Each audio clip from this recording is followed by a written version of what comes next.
Primeiro, fecharam os consultórios e, quando abriram, os pacientes dos dentistas não regressaram. Começaram a chegar a conta-gotas, mas muitos adiaram as consultas de rotina ou adiaram os tratamentos que estavam em curso. E quase sempre pelos mesmos dois motivos: o medo da infecção e o medo da perda de rendimentos. Pelo meio, alguns problemas sérios poderão ter ficado por diagnosticar. Para pormos a saúde em dia, quando falamos de saúde oral, temos hoje dois convidados. O médico-dentista Luís Sequeira Fernandes foi diretor regional da Malo Clinic e responsável da unidade de Almada antes de mudar para o Lusíadas, onde dá atualmente consultas na Clínica de Almada e no Fórum Algarve. Temos connosco também Luísa Maria Barros, é seguida pelo Dr. Luís Sequeira Fernandes há 7 anos, mas na verdade admite, é ela que o segue a ele. Se o dentista mudar de consultório, a empresária vai atrás do médico, que desde 2014 já lhe fez vários tratamentos dentários. Garante que a pandemia não a fez adiar nenhuma consulta, mas sabe que é a exceção perante muitos doentes hoje em dia.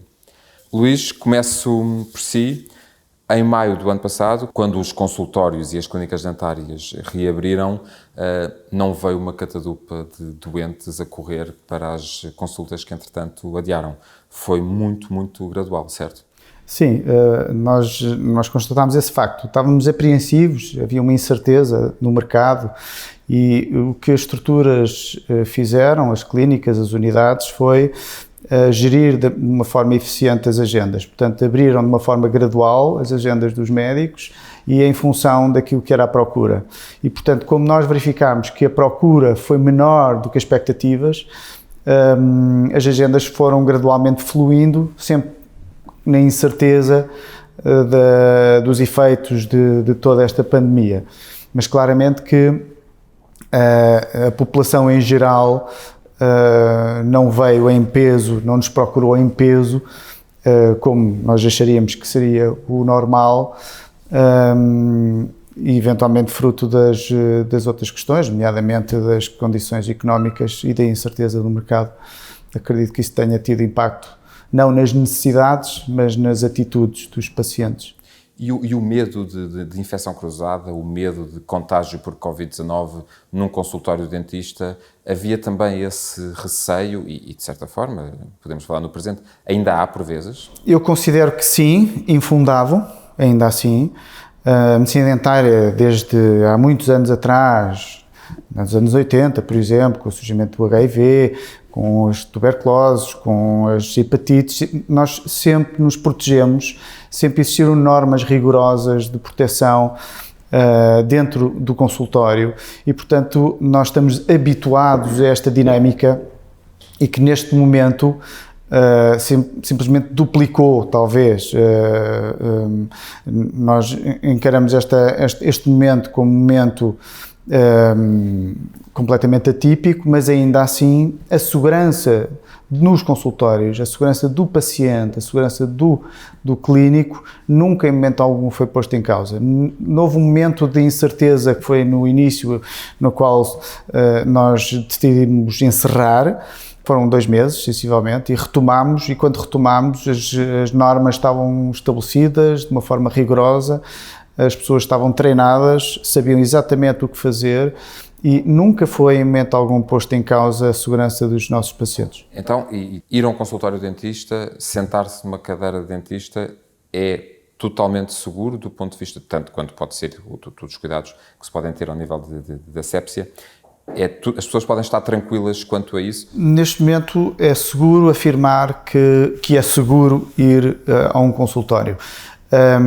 Nós estamos a implementar de forma rigorosa aquilo que são as normas que a Direção-Geral de Saúde e em conjunto com a Ordem dos Médicos, a Ordem dos Médicos Dentistas e as outras entidades profissionais de saúde instituíram como as necessárias e obrigatórias para ser possível em segurança fazer os atos médicos necessários nas diversas áreas, nomeadamente da medicina dentária, e portanto é totalmente seguro os pacientes serem consultados. Luísa, eu dizia há pouco, e tivemos a oportunidade de conversar um pouco sobre isso, a Luísa é um pouco essa exceção, a exceção é essa ideia, ou representa, tal como haverá outras pessoas além de si, essa ideia de adiar uma consulta com medo, de uma ida ao dentista, com medo de infecção. Não deixou, desde que esta pandemia nos caiu em cima, de março do ano passado, não adiou nenhum ato médico de saúde oral por causa disto? De modo algum, não adiei aliás, eu sempre achei seguro, a verdade é essa.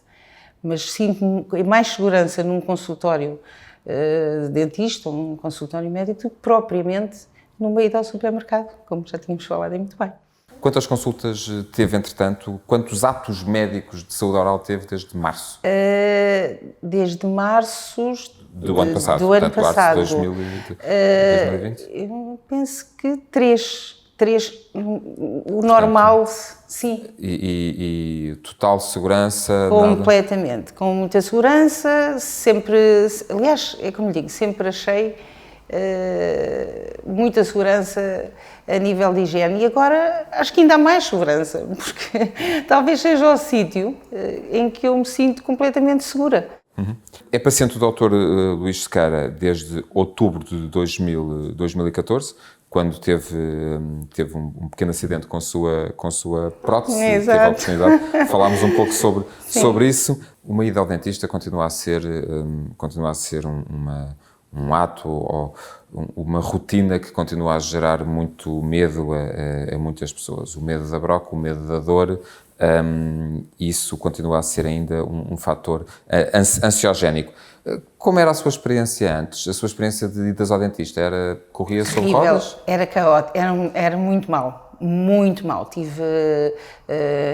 Em criança tive experiências muito negativas, com grande sofrimento.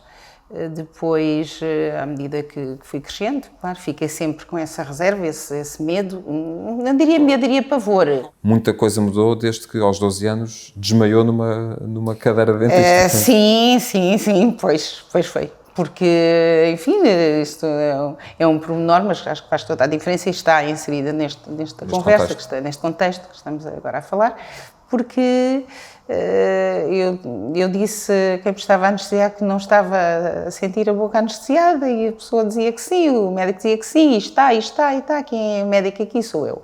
E claro, quando foi lá que a brocazinha tocou no nervo e aquilo não estava nada anestesiado porque o meu corpo não estava a receber a anestesia.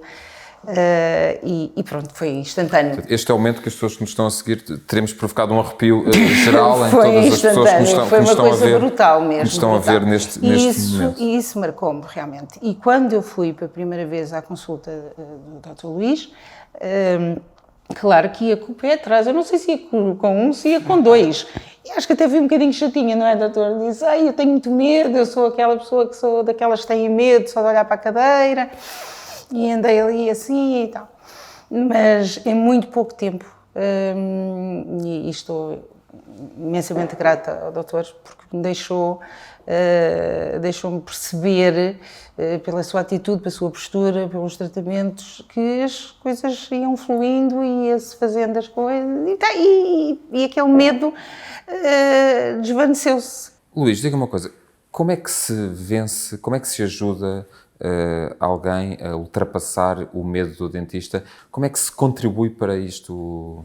Eu acho que, acima de tudo, tem que haver confiança. E essa confiança conquista-se de uma forma natural e o clínico, por regra, concentrado naquilo que é a sua função e aquilo que mais gosta de fazer, tudo se torna muito mais fácil. E isso sente-se e os pacientes sentem. Eu acho que aqui o caso da Luísa foi um pouco isso.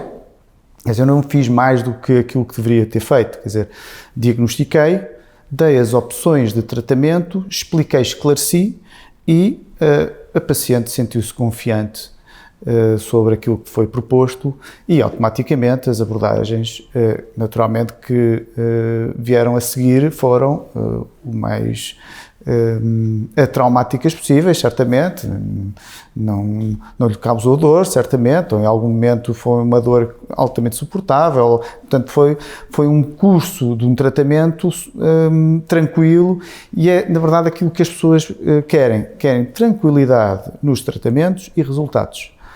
acima de tudo estamos aqui numa gestão de expectativas. É importante perceber quais é que são esses mesmos limites que nós estamos a falar, o que é que o paciente realmente pretende, quais é que são as suas expectativas, os seus ideais, e que dentro daquilo que é possível fazer do ponto de vista clínico, se vamos de encontro ou não. Hoje em dia, com a tendência da introdução do workflow digital, vem exatamente para combater ou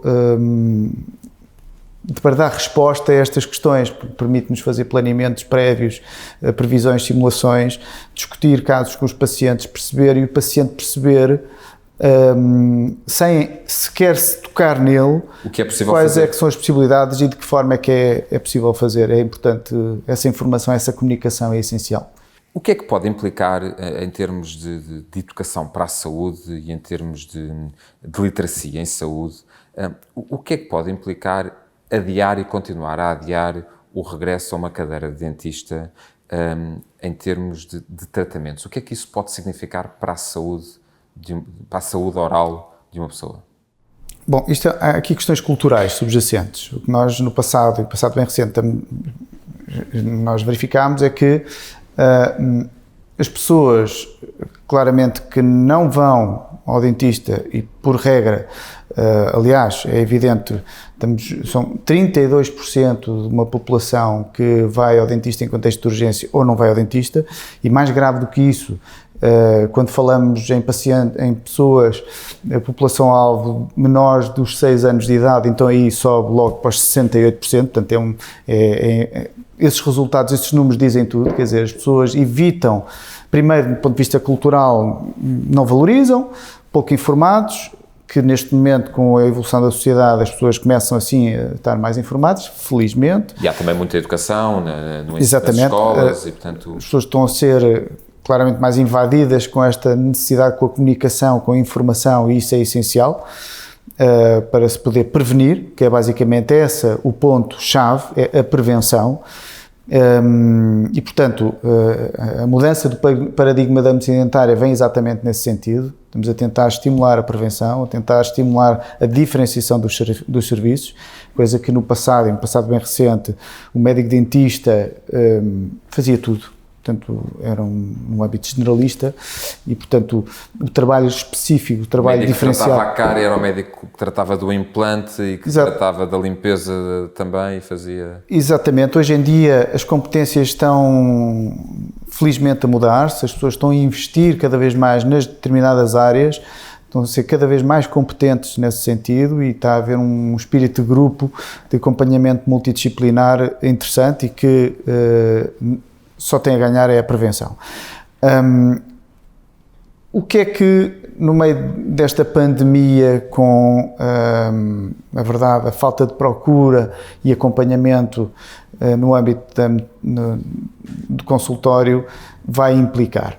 Claramente que vamos começar a assistir a um aumento substancial de tratamentos mais invasivos, menos conservadores, mais onerosos, portanto, e mais elementares. Portanto, estamos a atrasar um pouco aquilo que era o nosso objetivo, que era a promoção da saúde. E, portanto, não apelar à prevenção, não comparecer no médico dentista, não diagnosticar a tempo, vai ter uma implicação a curto prazo. E, portanto, vamos mudar, vamos assistir a tratamentos claramente mais invasivos. Este tema do trauma de ir ao dentista é um tema que vai voltar outra vez a ser tema e, portanto, acho que neste momento e um pouco para combater este desinvestimento que estamos a assistir no âmbito da medicina dentária, acho que é tempo para investir, é tempo para promover cada vez mais e informar e talvez por causa disso o Lusíadas partilha esta questão que é pertinente no contexto de hoje. Apostou e está a apostar e investir na medicina dentária, criou um novo conceito, um conceito de Lusíadas Dental, um conceito altamente inovador, que suportado nesta qualidade, na diferenciação dos serviços, neste workflow digital, por forma exatamente a informar, a criar condições para que o público se sinta confiante, que acredite que é possível voltar a ter confiança nos clínicos e que há oportunidades de tratamentos mais conservadores, desde que os pacientes também sejam mais colaborantes. Falou há pouco de uma questão particularmente importante, que é a questão dos diagnósticos tardios e de haver problemas que estão a ser diagnosticados mais tarde. Há um problema em particular e, portanto, e os especialistas já alertaram para isso, nomeadamente a Ordem dos Médicos Dentistas, para o cancro da boca.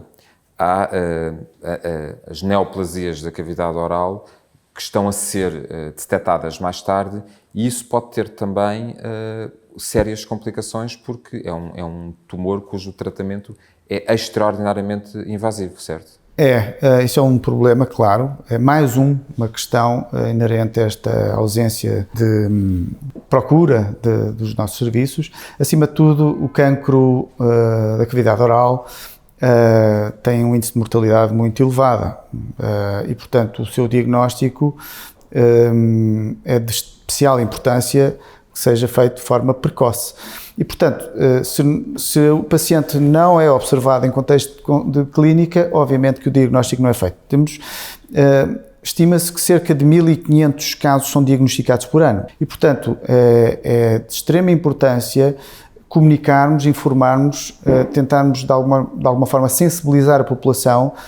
Tendo também em conta este contexto que estamos a viver, surgiram-lhe também, seja em contexto de consulta, seja com colegas seus, situações de lesões na articulação temporomandibular, fruto de algo de ansiedade em que as pessoas muitas pessoas estão mergulhadas, o que provoca normalmente, portanto, é inevitável fazer o gesto para acompanhar, uma tensão aqui na zona da mandíbula e as pessoas fazerem muita força nestes músculos, que depois coloca aqui alguma pressão nesta zona. Isso tem surgido também? É curioso porque realmente temos assistido a um aumento substancial de casos sintomáticos,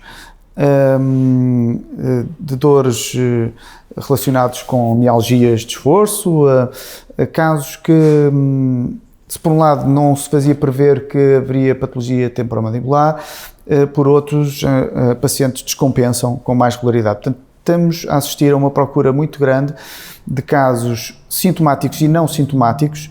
E não sintomáticos nós observamos, por exemplo, com as sucessivas fraturas de dentes, determinado tipo de fraturas. É possível fazer a tensão ser tal e a ansiedade da pessoa ser tal que a força que exerce na boca e na mandíbula poder partir um dente que está fragilizado? As pessoas desvalorizam muito a força que é produzida ao nível dos maxilares, mas o que é certo é que é constante essa força.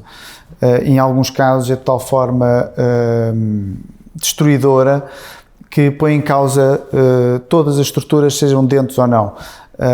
E, portanto, independentemente de haver sintomatologia ou não, apesar de nós, no dia-a-dia, verificamos que há um aumento substancial de pessoas sintomáticas com esta problemática subjacente, a ansiedade, a depressão, mas o que é certo é que, resultante disto, também existem tratamentos que surgem agora como necessários fazer, nomeadamente reabilitadores, para dar resposta a estas fraturas que surgem resultantes exatamente dessa problemática. Muitas das vezes nós damos sempre a solução do uso de uma proteção em casos mais graves que tem que ser feita em consultório, chamadas goteiras.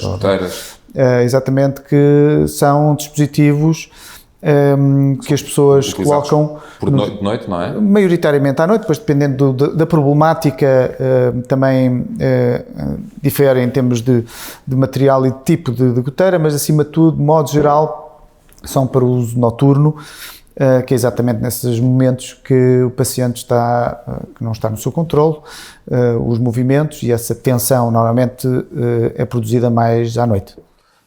Há um ponto também importante de que importa falar quando quando o tema é a saúde oral, que é o elevado custo dos tratamentos. E quanto mais tardio for o diagnóstico de um problema, mais oneroso ele se pode tornar. Há um pouco a ideia das pessoas adiarem o tratamento dos dentes porque é caro, e porque substituir um dente é caro, colocar um implante é caro, mas há várias alternativas disponíveis no mercado, e corrige-me se eu estiver errado, há várias alternativas no mercado, não é preciso partir imediatamente para a mais cara. Eu digo sempre isto, cada caso é um caso, e é verdade que é da nossa total responsabilidade dar ao paciente as diversas opções existentes. E aqui é de extrema importância exatamente a gestão das expectativas e perceber exatamente o que é que o paciente pretende, não é? Para que nós, conjuntamente com aquilo que clinicamente é aceito, possamos oferecer ao paciente a melhor opção. Isso é essencial. Nomeadamente até em termos de custo. Olha, é possível um paciente dizer, eu só tenho este montante para gastar, perante este montante, que procedimentos posso Temos que fazer? ter essa sensibilidade. Nós não nos podemos esquecer que todos estes atos médicos têm custos associados, e independentemente de serem elevados ou menos elevados, acima de tudo há aqui um princípio clínico subjacente. Nós temos que dar ao paciente a melhor opção, explicar, esclarecer e tentar de alguma forma não esquecer que, apesar do paciente não ter condições económicas às vezes para fazer determinadas abordagens, nós temos que dar alternativas clinicamente viáveis para que pelo menos haja uma qualidade de vida subjacente do paciente. Por falar em melhor opção e dar ao paciente a melhor opção face às necessidades e às expectativas, Luísa, falava-me de um ponto que eu achei particularmente interessante, que justamente por esse receio que tinha, e por más experiências anteriores, na intervenção que fez com o Dr. Luís, e no caso corrige-me se eu estiver errado, foi a substituição da dentição da mandíbula, certo? Estamos a falar? Neste caso foi tudo. Eu fui considerada, está aqui o Dr. Luís, acho que não me deixa mentir, desdentada, não foi, doutor? Portanto, eu tinha os meus dentes, não é? Mas não estavam em condições para depois poder aproveitar, e portanto foi pôr aquilo que o doutor apresentou-me um projeto, não é? Sobre o que é que se poderia pôr.